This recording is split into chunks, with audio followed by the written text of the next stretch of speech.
Terima kasih Anda masih bersama kami di Nusantara Petang. Pemirsa, pandemi COVID-19 belum usai meski vaksin di Indonesia akan segera beredar. Namun dampak dari itu yakni anjloknya perekonomian masih menjadi pekerjaan pemerintah ke depan.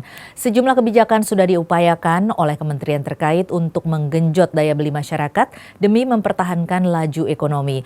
Lantas bagaimana pandangan dari pengusaha saat ini? Pemirsa, langsung saja kita bahas dalam Dialog Nusantara Petang.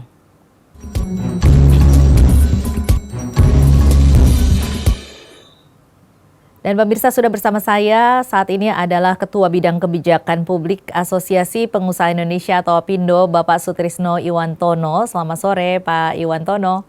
Ya, selamat sore. Ya, ini sudah di bulan ke-7 ini ya Pak, kita mengalami pandemi COVID-19. Ini bagaimana tanggapan dari para pengusaha dengan kebijakan-kebijakan yang dikeluarkan oleh pemerintah? Ya, saya kira kalau kondisinya sekarang ini ya kita belum kembalilah seperti semula, itu masih belum ya.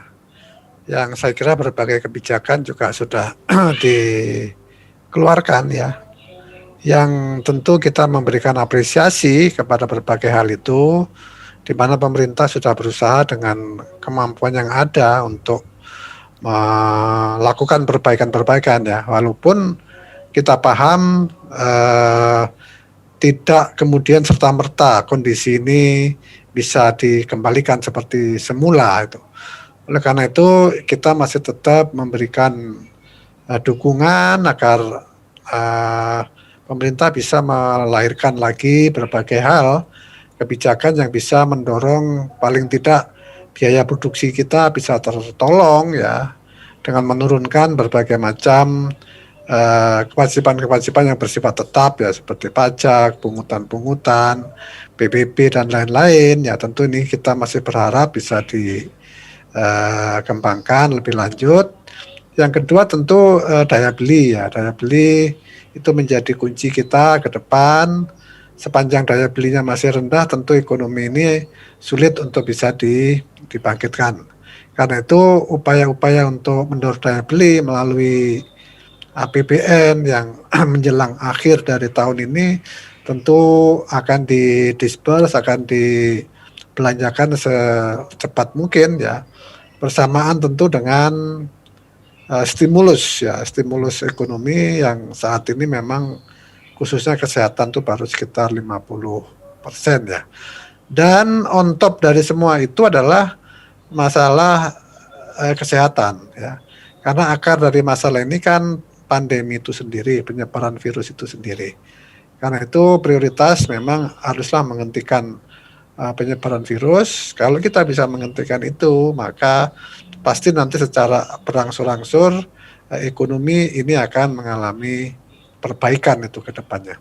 Iya, sejauh ini kebijakan-kebijakan dari pemerintah yang mana saja yang menguntungkan bagi pengusaha dan mana saja yang kira-kira kurang menguntungkan bagi pengusaha dan dampaknya seperti apa? Ya, tentu kita tidak berbicara masalah menguntungkan atau tidak menguntungkan ya. Karena kondisi ini kan memang tidak mudah ya. Dihadapi oleh pengusaha juga sangat sulit, pemerintah pun juga sangat sulit ya. Tetapi saya kira etikat semua dari kita itu kan positif, etikatnya baik untuk bisa mengembalikan lagi kondisi ini menjadi lebih baik. Oleh karena itu memang kita tidak perlulah saling salah menyalahkan satu dengan yang lain. Yang penting sekarang kita bahu-membahu menyatukan langkah kita, energi kita untuk bisa membangkitkan kondisi ini agar bisa lebih baik. Itu yang paling penting ya, khususnya masalah kesehatan. Marilah kita sama-sama untuk bisa mengendalikan kesehatan ini agar orang bisa kembali keluar rumah, kembali bekerja, kembali melakukan konsumsi, kembali belanja, dan seterusnya, sehingga kemudian kegiatan produktif itu akan kembali seperti itu. Iya, artinya kan dalam 1 tahun pemerintahan Jokowi Ma'ruf Amin ini, Pak, di setengah dari waktu pemerintahannya ini sudah diwarnai dengan ataupun hambatan-hambatan, dari adanya pandemi ini. Nah, kemudian akhirnya terpaksa dibuatlah kebijakan-kebijakan tertentu yang membantu para pengusaha. Nah, ini apa saja kebijakan-kebijakan yang sangat terasa bagi para pengusaha? Ya, saya kira ya, kalau kita kembalikan kepada agenda pemerintahan Pak Jokowi itu kan dulu tuh ada 5 ya, ada 5 agenda, yaitu mengenai pengembangan SDM, kemudian infrastruktur ya, penyederhanaan regulasi, penyederhanaan birokrasi, dan transformasi ekonomi.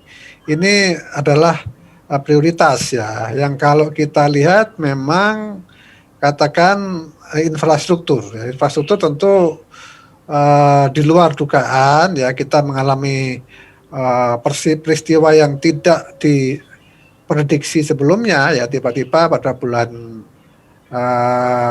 Januari Februari kita mengalami hal ini. Maka pada waktu itu dilakukanlah berbagai macam refocusing ya, yang terkena diantaranya adalah infrastruktur ya. Padahal kita tahu infrastruktur ini penting sekali bagi persyarat untuk pertumbuhan satu ekonomi. Jadi sebagian dari anggaran yang semestinya untuk infrastruktur dialihkan. Untuk apa? Untuk membiayai berbagai macam stimulus. Oleh karena itu nanti pada waktu kita akan recovery, kita berharap agar infrastruktur tentu mendapatkan perhatian lagi gitu ya. Nah, yang kedua itu adalah misalnya menyangkut sumber daya manusia ya.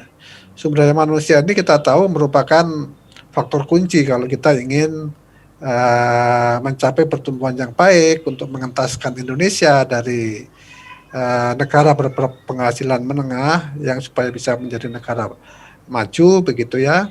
Nah, maka diperlukan SDM yang produktif ya. Kita pun mengalami bonus di demografi yang tentu bonus ini jangan sampai keburu tua dan mereka belum sempat untuk nabung ya, jadi nanti menjadi beban. Oleh karena itu SDM ini tentu menjadi harapan kita ya. Sayangnya memang kita mengalami pandemi yang akhirnya terjadi berbagai macam pengurangan ya, bahkan mengarah kepada PHK. Nah, ini saya kira satu tantangan yang cukup berat ya, yang tidak diprediksi sebelumnya. Kemudian yang berkaitan dengan katakan deregulasi, penyederhanaan berbagai macam peraturan ya. Tentu ini menjadi penting karena kalau kita ingin menumbuhkan ekonomi maka harus ada investasi. Nah, investasi itu sangat terkendala oleh berbagai macam peraturan yang tumpang tindih yang banyak dan tabrakan satu sama lain. Dan ini saya kira satu jalan keluar yang dilakukan pemerintah itu adalah dengan mengeluarkan Omnibus Law. Kita memang berharap bahwa Omnibus Law ini bisa mengatasi kerumitan dari regulasi kita ya, penyederhanaan di berbagai tempat ya, yang kita harap itu bisa memberikan insentif bagi siapapun ya yang melakukan investasi ya, bukan hanya besar tapi menengah juga, usaha-usaha kecil juga usaha mikro itu bisa memanfaatkan. Kemudian penyederhanaan birokrasi saya kira itu termasuk di dalamnya ya, Pak ya. Ya, di dalamnya ya, karena tentu peranan dari birokrasi diusahakan sekecil mungkin ya, kalau bisa menggunakan online. Saya itu harapan-harapan yang tentu kita inginkan ke depan. Dan yang terakhir itu adalah transformasi ekonomi ya. Tentu kita menginginkan bahwa ekonomi kita ini tidak terlalu berat tergantung kepada sumber daya alam, karena sumber daya alam ini tentu ada batasnya ya, sehingga pengembangan Energi terbarukan. yang sifatnya industri dan teknologi informasi itu menjadi sektor-sektor yang nanti bisa mengangkat dan menumbuhkan ekonomi kita.